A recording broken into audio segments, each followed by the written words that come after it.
Welcome to the selfgrowth.com show. My name is David Riklan, and I'm the founder of selfgrowth.com.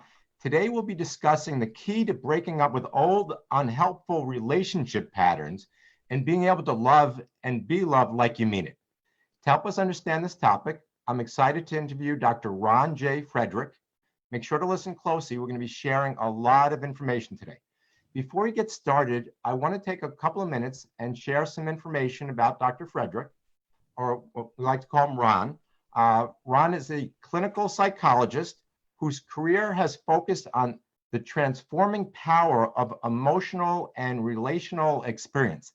He's the author of the recently released book, Loving Like You Mean It.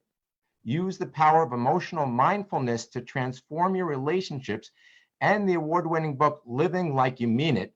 Use the wisdom and power of your emotions to get the life you really want.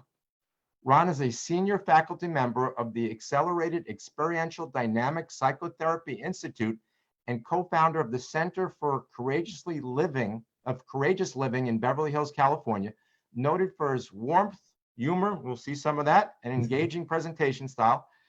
Dr. Frederick lectures and facilitates workshops internationally.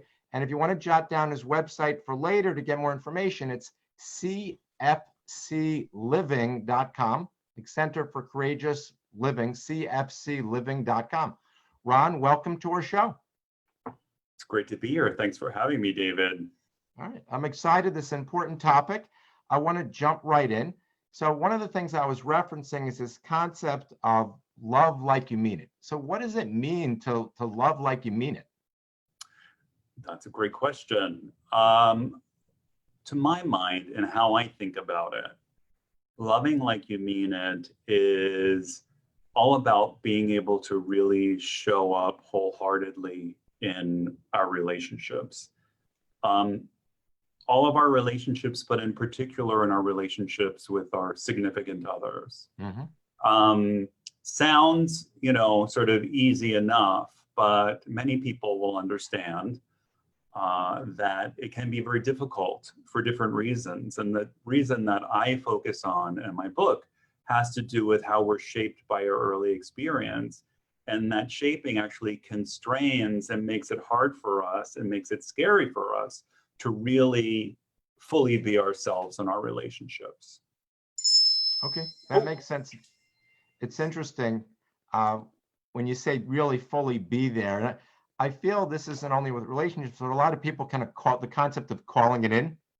It's like You're not really there, right. And you're going through the motions of it, and you have the checklist of stuff you're supposed to be doing, but you're not there emotionally. Right. Well, that's that's sort of something that we see a lot in this day and age. And a lot of that can have to do with being overwhelmed and overstimulated and busy and having too many things going on. There are lots of different reasons, but what I'm talking about and what I talk about in Loving Like You Mean It has to do with something that many of us are not even aware of. And that is how our nervous system gets affected in relationship, and really how this programming that gets laid down very early on, very, very early on, in the first few years of our lives, and is implicitly stored, which means it's stored in a part of our memory that is not conscious to us, that really kind of runs the show unless we're aware of it. So distraction or whatnot, but it's all fueled by this material that's inside of us and is causing us to respond in different ways. Right. So is this the main reason that people aren't kind of loving like you meaning it, this early development programming? It really is the main reason. I mean, we know this from the field of attachment and neurobiology. We've learned so much about our brain and about early development and about attachment in the last few years, really more recently, and our brains are really shaped. We come into the world with basically, as an infant, a brain that's like clay. Right. And the way that it gets wired up, the neural pathways, which is really sort of the learning that happens through experience. Mhm. And our major relational experience starts from the moment that we're born. You know, here we are, infant and Right. caregiver, and there's all this stuff that's getting Mhm. encoded in our brain. And it's meant to be a good thing. Right. Early experience, if it's optimal, and we have emotionally mindful and securely attached parents, we get really good software, and that Mhm. sets us up for success. Right. But many of us don't. I mean, it's just the way it is. It's not faulting anyone. It's just that we are affected by the nervous system with which we are relating with. And that Makes sense. shapes us. And like I said, all of that sort of goes under the wire. It becomes unconscious. We move forward in the world thinking, okay, we want to have a relationship. Most people do. That's what's wired in. Then we set about trying to make that happen. And all of a sudden, we start to run into difficulties. All right. Is this the main reason it's so difficult? It's been unconscious, these things unconscious. Is that the main challenge with really loving like we mean it? Yeah, I really think that's it because when we're not, first of all, like I said, it's all happening outside of our awareness. And Mhm. people will say things like, I'm just the kind of person who blah, blah, blah. Or they'll say, you know, well, this is my reaction or these are my feelings, and not realize that actually it's not necessarily their truth. It's how their nervous system is being activated by early experience. Interesting. So the wonderful thing about that is that um, it's wiring, but it's wiring that can be changed. Our brain remains malleable, and we can change through having new experiences. But Mhm. that really necessitates us recognizing what's happening, Right. recognizing when we're getting triggered, and Mhm. being able to slow down and manage what's going on inside of us and find our way to be able to show up differently. And that's what Loving Like You Mean It is about. All right. That's the work of being able to love like you mean it. All right. We're going to delve into some of that a little more deeply in a little bit, but the book itself. Well, first, I see a copy of the book in back of you. You want to just Yep, pull that out over here? Is that sure. it? All right. Loving it. Just put it up a little bit higher. Loving like Okay. you mean it. All right. So tell me, what inspired you to write this book? I know I've done some books. It's a lot of work to write a book. What inspired you? It's a lot of work to write a book, and writing doesn't necessarily come easy to me. So, you know, what inspired, well, I wrote my first book came out, Living Like You Mean It, in 2009. And that book is all about being emotionally mindful in general in our Mhm. lives. And so emotional mindfulness is really something I've been thinking about for a long time. And in part because I say this often when I'm speaking to people, um, I didn't grow up in an emotionally mindful family. And it's something that I had to learn. And it's something that I had to learn the hard way. I mean, I really was struggling a lot. I was anxious, had self doubt, was having relationship difficulties, really struggling in relationship. So I ended up in a therapy that really helped me become more aware of Mhm. AEDP, the therapy that I practice, more aware of and more able to open up and make better use of my feelings. So I've been thinking about that for a long time. And over the years since writing Living Like You Mean It, the more that I've been working with people and the more, quite frankly, experience that I have in relationship myself, I really have been seeing just how much we are affected by our early wiring, how we all have attachment styles, and those styles either help us or thwart our ability to really be able to connect. So that's the work that I'm doing by and Mhm. large, because most people who come into therapy, most people on the planet, you know, want to have relationships and want to have fulfilling Sure. relationships.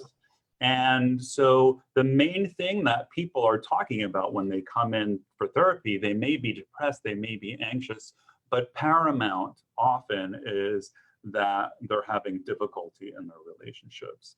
So it's that combined with my seeing more clearly, and both within my clients, within myself, exactly what's going on that really inspired me to write this book.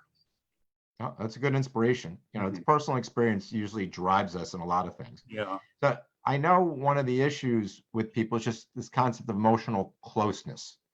What causes, and a lot of people are afraid of being emotionally close. Right. What causes us to be afraid of emotional closeness? You're really asking core questions because we come right back to the early experience. So we dial things back to the beginning of time, or the beginning of our time. Having a secure connection, a secure attachment, is a wired-in imperative. If you think about it, for human beings, we would not survive if we didn't attach with our caregivers. Human beings are incredibly dependent on their mothers, fathers, caregivers, whatnot, right? Not like a foal is born and within 2 minutes it's able to walk. So this is a wired-in imperative, that goes way back in time. So we come into the world and we need to connect. Now, oftentimes that goes well, but emotionally, we're picking up on all this stuff with our caregivers. And if we sense some kind of discomfort, or we sense that they pull away, or we sense that they're disapproving in some way, it can be very subtle. It's very anxiety provoking and fear inducing for an infant. Think infant and how the feelings are really big. So all of this is very primitive. Well, we pick up on those things and we start to adjust our behavior to avoid what feels aversive and actually what feels like a life and death threat. I can't overstate this. So again, like I said, all of that information gets wired in.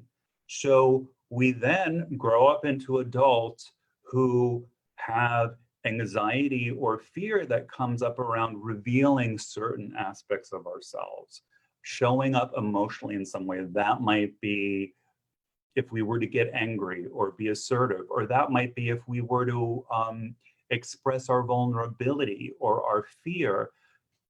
What's wired into our brain is that could be a bad thing, that could cause a disconnection. And so we avoid those sorts of things, and we avoid those sorts of things without even knowing it. That's why it's hard to be close, because our nervous system is telling us, wait a minute, you're in danger land. Right. Don't go there. And we can't quite bring ourselves to do it. We don't know why. We don't know why it's scary. I'll say to clients, well, why don't you share this with your partner? Or how would it be to, and you can just see their nervous system respond just to the exposure of imagining what it would be like, activates that old stuff. So it's interesting. It's almost like something right now is just triggering experiences we had when we were very, very young. That's exactly how it goes. But the tricky thing about it is that triggering doesn't come with a timestamp. Like for me, it doesn't go, that's 1968 and how you felt. Even though it comes up as now. Yeah. Right. And it feels now. It does. And it's supposed to be helpful to us, right? If we really were in danger, we could then rely on that information. And the system is really supposed to make mistakes, because better safe than sorry, right? If you're really in danger, then it's a good thing that you got out of there. And if you're not in danger, well, at least you know that now, and no harm taken. But that's not exactly applicable or helpful when it comes to the kinds of things that we face in the world now. Yeah, it's interesting. We're emotionally going back to this fight or flight response. That's exactly it. Typically, when people think of fight or flight, they typically think of physical danger, right, as a response. But clearly, fight or flight is also a response to what would be perceived as emotional danger. Yeah, it's symbolic danger, right? But we have this primitive brain that responds differently as though it's really a life or death threat. I We get want it. to add in freeze too, David. So it's fight, flight, or freeze, because Yes, that's yes. often something that happens for us in relationship, Yeah. right? We stay, but we're frozen in some way. Hmm. I get it. So in essence, we're avoiding our feelings is what's happening. So how does avoiding our feelings, because when we get into this fear of emotional closeness, I assume it's keeping us from our feelings. We want to avoid them. How does that affect our relationships, this whole concept? Because I know a lot of us do it. I've done it in the past. We avoid our feelings. I don't Sure, know if we all men do do. it more than women, but it's got to have an impact. I think that it goes both ways for both genders. I think we see along gender lines that certain feelings get avoided. You know, it's okay, more okay for men to be angry than it is for them to be vulnerable or Right. sad or afraid, and vice versa. The opposite for women. You know, it's Hmm. okay to get tearful or Right. upset, but not to be strong and assert yourself. Um, you know, here's the thing. The way that we connect is through our emotional experience. Yes, we connect by doing things together, by talking, but it's really through feelings. Hmm. And our emotions are wired in responses to the world. And Right. again, those are evolutionarily determined. Hmm. And they're meant to be helpful to us.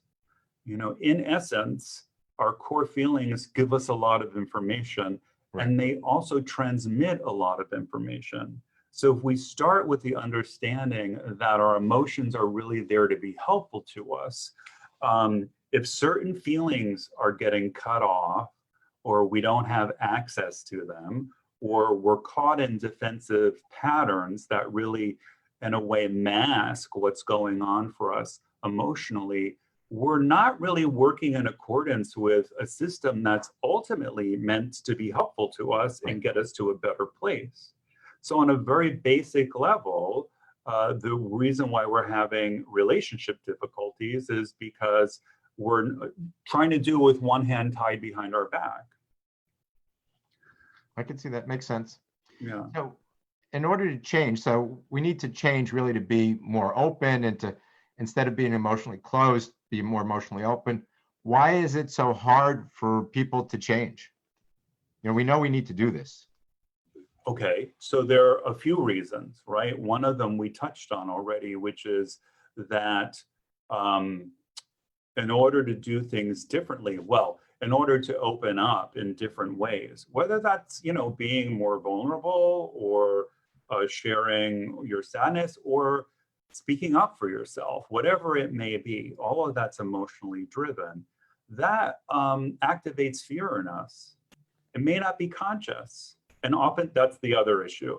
It may not be conscious, but it Mhm. activates fear. And what happens when you're afraid? You know, when we're afraid, we want to, if something feels threatening, we want to avoid it. That's just, you know, True. it's aversive to us. So we want to avoid it. So in Mhm. general, we avoid the things that feel threatening or scary to us. And another part of that is we're not even aware that we're doing it. You know, so one of the things that I talk about in the book are all the different ways that we avoid our feelings and we're not even aware of it. The ways we stay busy, or we distract ourselves, or we change the subject, or we go silent, and we're not even aware that actually we're avoiding what's inside. And we're avoiding what's inside because it feels scary. That's the other piece of it, is we're not aware of it. So when you're not aware of it, I mean, you can't change something that you don't really see, and nor Right. do you think that it's a problem. Mhm. That's what emotional mindfulness is all about. And in particular, in loving like you mean it, it's about becoming aware of our triggers, the way in which we get triggered, how that shows up for us, namely, how it shows up in terms of anxiety, how it Mhm. shows up in terms of defenses, and then being able to stretch the space between stimulus and response. So instead of something happening and we respond right away reflexively, we go inside and we start to deal with ourselves differently so that we can show up differently. So we need to be aware of that and Mhm. recognize what's Okay. happening. And then there are a whole bunch of things that we can do to try and move things in a different way. All right. And I know you'll cover a lot. Obviously, we can't cover everything that's in your book. You have a lot of information. You have several books. can you give out your main website one more time for folks? Sure. It's cfcliving.com. That's in centerforcourageousliving.com. Okay, so cfcliving.com to find out more about Ron, his books. I want to keep going. There's a few other things I want to talk about with you. So you talked about mindfulness as a way to make change. What is really the key to making lasting change? Well, the key to lasting change lies in experience. So we really change through experience. It's a bottom-up process. What do I mean by that?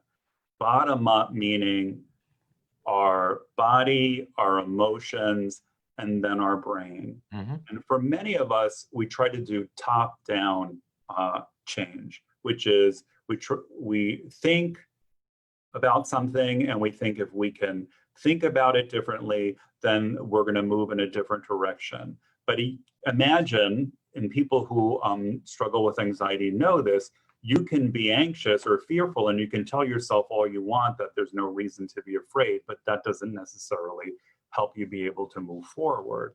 So it's a bottom-up process where we're learning all these different ways of being with ourselves. So we have to attend to ourselves differently. So attention is key. We have to be looking at what's happening for us, Mm-hmm. focusing our attention in a certain way, and then leaning into new experiences. All of this, what I'm talking about, is how we get neurons in our brain firing and then wiring together.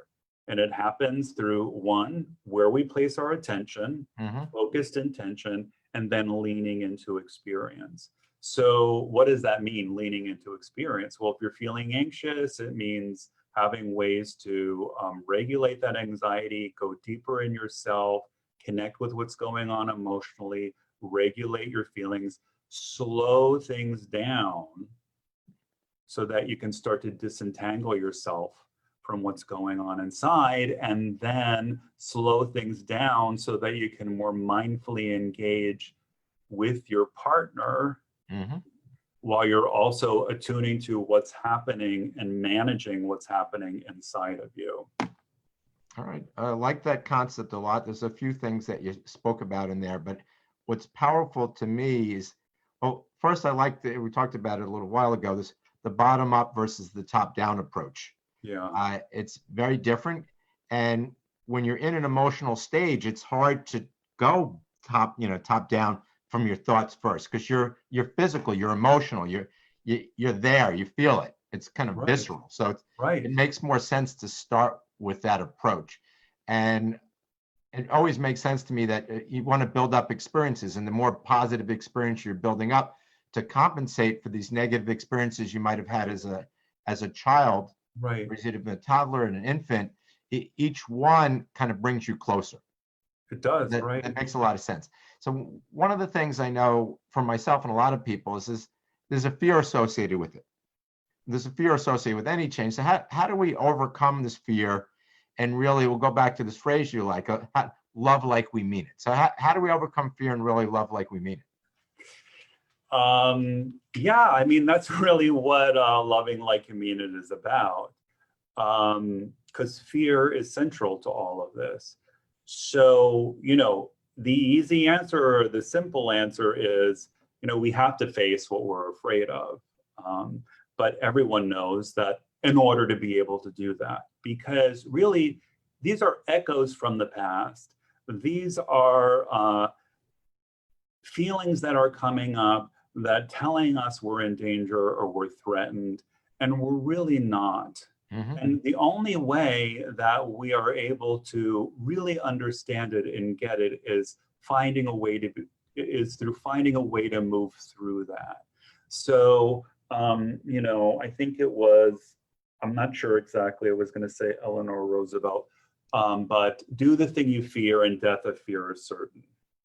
Okay, so now everyone will say, yeah, well, that's easier said than done. Sure. And I, don't have any expectation that someone would just listen to this and then go and start to do all these things, because our nervous system is really powerful. That's where the mindfulness part comes in, because it allows us to then, in a stepwise fashion, begin to stretch over time. We don't have to jump into everything right away. But I share tools in the book, I share them with my clients every day, ways to slow down our anxiety, ways to make things a little more comfortable for us, not completely, because there's always, some discomfort involved in learning new things, Sure. but to make it a little more manageable, to get our feelings sort of more in a window of tolerance where we can experience them and work with them. And doing that slowly over time, little and often, which is a key phrase. Don't have to jump into the deep end, but the more we practice different ways of listening to ourselves, leaning in with others, we're stretching and building this capacity. And that's how we overcome it. You can't overcome it by jumping off the diving board, Right. Or you can overcome it by taking steps to get there. And that's what, I find most effective. I like the perspective. I think you said the phrase was little and often. Exactly. Where it's really small baby steps. And I would imagine each time you're doing that, it's reinforcing the positive aspect and the benefits you're getting from it. Totally. If we're intentionally doing it, so that is, we know that we're doing it, and we're also paying attention to what happens. So often I see this with clients that they have breakthroughs, they have minor breakthroughs, they have things go well, and they don't slow down to really take it in. So I was just working with someone yesterday who had this very different exchange with his wife. That was really positive. I said, we need to slow down and take this in. And the more he could feel it, again, it's a felt experience, the more this stuff is getting wired in and becoming part of his repertoire, part of his software. And that's how the software changes. All right. I know in your book you outline a 4-step approach. Right. And there's a lot more material. Obviously, we can't cover everything. What's really the best way to get started? The 4-step approach, it starts with recognizing and naming. So the best way to get started is to begin to have an internal focus, which is we want to bring our observer online. So the observer is the part of our brain that watches and sees what's happening and what's happening for us and what's happening outside in the world, but in particularly ourselves. So one way to get started is to start to observe yourself, to observe what's happening for you as you're interacting with your spouse, your partner, as you're interacting with other people. What do you notice happening inside of you? How comfortable are you feeling? Do you notice discomfort? Just by starting to turn our focus internally in here, we're starting to relate to ourselves in a different way. And that's really the basis of all of this, because it starts with, it's an inside job. It starts with turning inward and being able to just growing our capacity to be with ourselves in a different way so that we can bring ourselves differently to other people. All right. That makes total sense. It's really an awareness. And I like this concept of the observer eye, because a lot of times we're not really conscious of what we're doing, of how we're reacting, of our emotions, and to really concentrate on periodically kind of stepping outside yourself is just going to bring a lot of awareness to the whole picture and everything that's going on. Exactly. This is one of the things that I tell people throughout your day. Scan your body from head to toe and just notice what's happening for you on an energetic, emotional level. Some people will go to do that and not notice anything. That's how it felt for me when I first started to do it. I just mostly felt anxious, but that's okay. Each time you're doing it, you're sensitizing yourself to your experience. So if you keep at it and not, give up, but if you just keep at it over and over again, the lens is going to open up. Your sensitivity to your experience is going to open up and will become sharper. All right. We covered a lot of valuable information. We're just about out of time. A couple of quick things. I want to give out your website one more time. It's cfcliving.com. And I think you can when you go to the website, you'll be able to see your books and everything that you're doing. Yeah. Love Like You Mean It, a very, very powerful approach to really developing relationships. Love the concept. And before we finish up, any final words for our audience today? You know, really the message that of loving like you mean it, that feels so important for people to know, because people feel like there's something wrong with them and they're broken or flawed in some way. And your software is not you. It's just your software. You know this, you know, you can change the software on a computer. The essence, your true self, your loving self, the self that can show up is inside. This is really about freeing yourself from constraints, and that's possible for anyone to do. All right, that's a great message. All right, thank you very much for joining us today. Appreciate you coming on. Thank you so much for having me, David. All right, you're welcome. I'd like to thank everybody for listening. Don't forget, check out cfcliving.com. And I want to wish everybody great success in all areas of your life. We'll talk to everybody soon.